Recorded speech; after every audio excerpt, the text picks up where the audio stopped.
आता एक नवीन स्कॅम आलेला आहे, थांबा मी तुम्हाला सांगते कोणता स्कॅम आहे तर. ठीक आहे, माझ्या मम्मीच्या याच्यावर पण आला, माझ्या भावाच्या याच्यावर पण मेसेज आला. कार्ट TCP वरून आलेला आहे.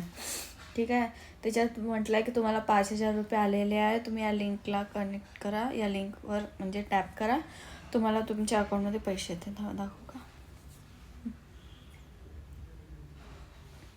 तर हा मेसेज सर्वांनाच येत आहे, तर सर्वांनी लक्षात ठेवा, या लिंकवर कनेक्ट म्हणजे टॅप नाही करायचे आहे आणि ती लिंक ओपन नाही करायची आहे. जर केली तर तुमच्या अकाउंटमधले पैसे गेले, समजून जा, गेले. म्हणून अशी कोणत्याही लिंकवर क्लिक नका करू, नाहीतर तुमचं अकाउंट खाली झाल्याशिवाय राहणार नाही. तसं पण आपल्या भारतात खूप फ्रॉड चालू आहे. जाऊ द्या, काय बोलायचं आता, बोलायला गेलं तर वेळ नाही पुरत. चला भेटूया नंतर, आणि असे स्कॅमपासून सावधान राहा, सुरक्षित राहा.